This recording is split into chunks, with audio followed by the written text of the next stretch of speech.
Sir ആ Nilambur election ആർക്കാണ് സാധ്യത? നിങ്ങള് ഏത് നാട്ടുകാരനാ ശരിക്ക്? ഞാൻ കോഴിക്കോട്. കോഴിക്കോട്. ഓക്കെ. അപ്പോൾ നിങ്ങളുടെ എന്താ പറയാ, നമ്മൾ തൃശ്ശൂരുള്ള ആളാണ്. അപ്പൊ നിങ്ങൾക്ക് നിലമ്പൂരത്തെ സാധ്യത ആര് ജയിക്കുന്ന അറിയണം. അറിയണം. ഓക്കെ, ഞാൻ വിശദമായിട്ട് ഞാൻ വിശദമായിട്ട് പറഞ്ഞുതരാം കേട്ടാ. ഓക്കെ, ഇപ്പൊ പറയാം കേട്ടാ. ശരി. ഓക്കെ.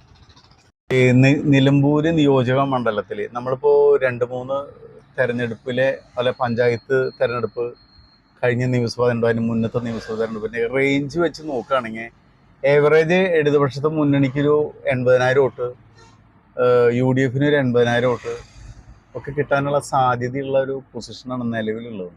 നമ്മൾ നിലവിൽ അടിസ്ഥാന ബേസ് ആയിട്ടുള്ള വോട്ട് വെച്ചിട്ട്.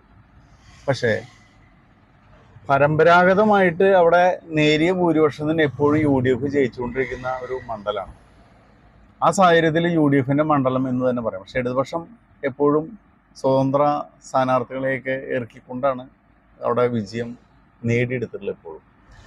അപ്പോൾ ഈ ഇലക്ഷനിൽ ഇന്നത്തെ വർത്തമാന കാലഘട്ടത്തിലെ രാഷ്ട്രീയത്തിൻ്റെ സാഹചര്യം വെച്ചിട്ട് നിലമ്പൂർ തെരഞ്ഞെടുപ്പ് നടക്കുമ്പോൾ ഇടതുപക്ഷത്തിന് കഴിഞ്ഞ നിയമസഭാ തെരഞ്ഞെടുപ്പിൽ കിട്ടിയ വോട്ടിനേക്കാളും മിനിമം ഒരു 20,000 വോട്ടെങ്കിലും കുറവ് കിട്ടാനാണ് സാധ്യത.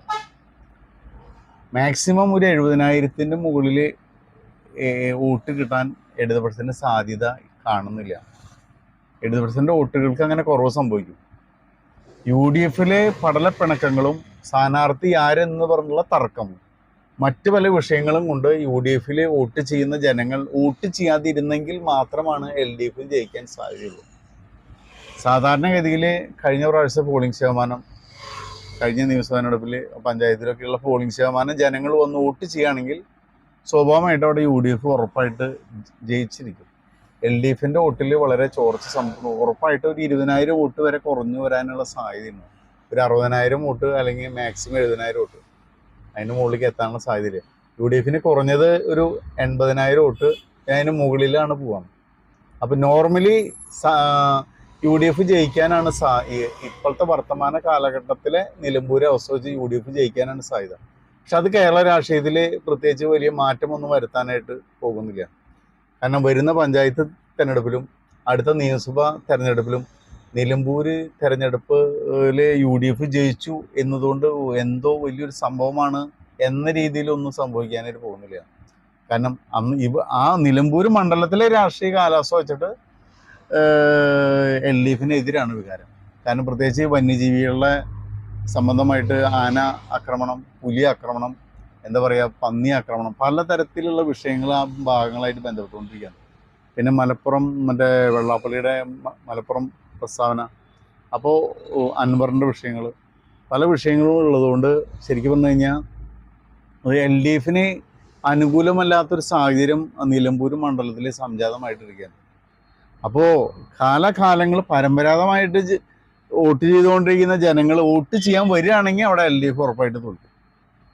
ഇനി ജനങ്ങൾ UDFിൽ തമ്മിലടിയും ആര്യാണ് ഷൗക്കത്ത് വേണോ ജോയി വേണോ എന്നുള്ള തർക്കങ്ങൾ, പിന്നെ എന്താ പറയുക, മറ്റ് പല പാർട്ടിയുടെ ഉള്ളിലടി ഗ്രൂപ്പിലടി, ഇങ്ങനെ പല വിഷയങ്ങളൊക്കെ വന്നിട്ട് ജനങ്ങൾ വോട്ട് ചെയ്യാൻ പോവാത്ത സാഹചര്യം വരികയാണെങ്കിൽ മാത്രമാണ് LDFന് ജയസാധ്യതയുള്ളൂ.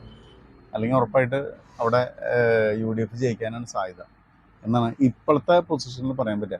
ഇനി നമുക്ക് സ്ഥാനാർത്ഥി നിർണയം കഴിഞ്ഞ് സ്ഥാനാർത്ഥികളൊക്കെ വന്നതിന് ശേഷം LDFിൻ്റെ UDFിൻ്റെ NDAയുടെ സ്ഥാനാർത്ഥി വന്നതിന് ശേഷം നമുക്ക് വിശദമായിട്ട് കണക്ക് വെച്ച് പറയാം കേട്ടോ. ഓക്കെ. ഒരു ചോദ്യം കൂടെ സാർ.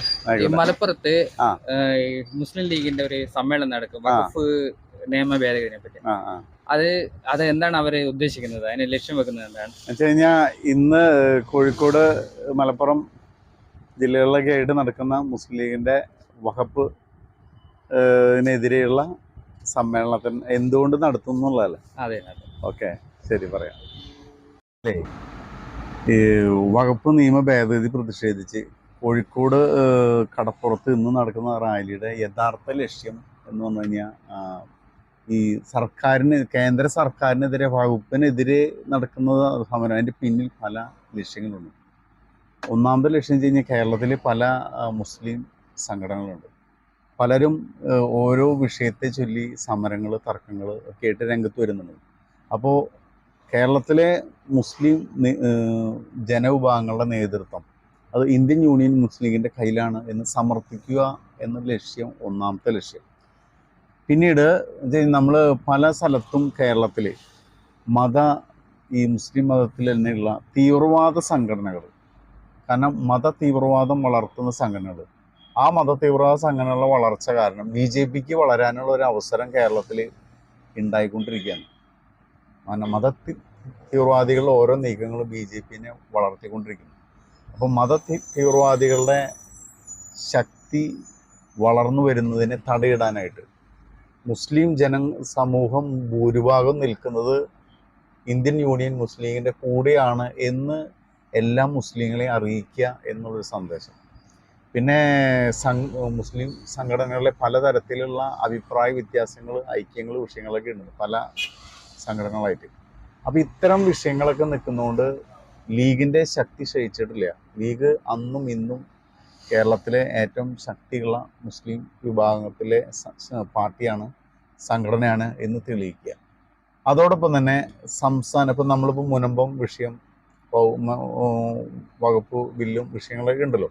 അപ്പോൾ ഈ സമ്മേളനത്തിൽ വരുന്ന ജനങ്ങളെ മുഴുവനും അടുത്ത പഞ്ചായത്ത് തിരഞ്ഞെടുപ്പ്, അടുത്ത നിയമസഭാ തിരഞ്ഞെടുപ്പൊക്കെ വരുന്ന സമയത്ത് പാർട്ടിയുടെ എന്താ പറയുക ചലിപ്പിക്കാനായിട്ടുള്ളൊരു മൂവ്മെൻറ്റ് നിലവിൽ ഭരിച്ചുകൊണ്ട് ഇടതുപക്ഷ സർക്കാരിനെതിരെ ഈ വികാരത്തിനെ മുഴുവനും എതിരാക്കി മാറ്റിക്കൊണ്ട് സർക്കാരിനെ എതിരെ ഒരു മൂവ്മെൻറ്റിന് ഒരു തുടക്കം ഇടാൻ വേണ്ടിയിട്ടുള്ള ഒരു തന്ത്രപരമായിട്ടുള്ള നീക്കം കൂടിയാണ്. കാരണം ഒരു പാർട്ടി സമ്മേളനം വയ്ക്കുകയാണെങ്കിൽ ഒരു പക്ഷേ എല്ലാ വിഭാഗം ആളുകളും ശ്രദ്ധിക്കണമെന്നില്ല. ഈ വിഷയമായതുകൊണ്ട് കേരളത്തിലെ എല്ലാ മാധ്യമങ്ങൾ, ചാനലുകൾ, മുഴുവൻ സംഘടനകൾ എല്ലാം ഉറ്റുനോക്കിക്കൊണ്ടിരിക്കുകയാണ് ഇന്ന് എന്തവിടെ പറയുന്നു, ഇന്ന് എന്ത് പറയുന്നു. അപ്പോൾ വളരെയധികം ആളുകൾ അവിടെ ആ സമ്മേളനത്തിന് പങ്കെടുക്കാൻ എത്തുന്നു. അപ്പോൾ ആ സമയത്ത് ഈ ബഹുമുഖ ലക്ഷ്യങ്ങൾ മുഴുവനും പുറത്തേക്ക് വന്ന് സർക്കാരിനെതിരെ ഉള്ള ഒരു മുന്നേറ്റം കൂടിയാക്കി അടുത്ത പഞ്ചായത്ത് അതുപോലെ നിയമസഭാ തിരഞ്ഞെടുപ്പിൽ UDFൻ്റെ ഭരണത്തിലേക്ക് എത്തുന്നതിൻ്റെ ഒരു ഭാഗമായിട്ടുള്ള ഒരു എന്താ പറയുക ഒരു നീക്കത്തിൻ്റെ ഒരു തുടക്കം കൂടിയാണ് ഈ കേന്ദ്ര സർക്കാരിനെതിരെയും അതോടൊപ്പം തന്നെ സംസ്ഥാന സർക്കാരിനെതിരെയുള്ള നീക്കം. അതുകൊണ്ടാണ് ഇന്നത്തെ യോഗത്തിൽ, കാരണം മുസ്ലിം ലീഗിൻ്റെ ശക്തിയാണ് പ്രകടിപ്പിക്കാൻ പോകുന്നത്. വ്യക്തമായിട്ടൊരു പ്ലാനിങ് പദ്ധതി ഉണ്ടെന്ന് അതിൻ്റെ പിന്നിൽ. എന്നാണ് നമുക്ക് ഈ കോഴിക്കോട് ഇന്ന് വഖഫ് നിയമ ഭേദഗതിക്കെതിരെ ഇന്ന് നടക്കുന്ന മഹാസമ്മേളനത്തിൻ്റെ ലക്ഷ്യമായിട്ട് നമുക്ക് മനസ്സിലാവുന്നത്. ഓക്കെ.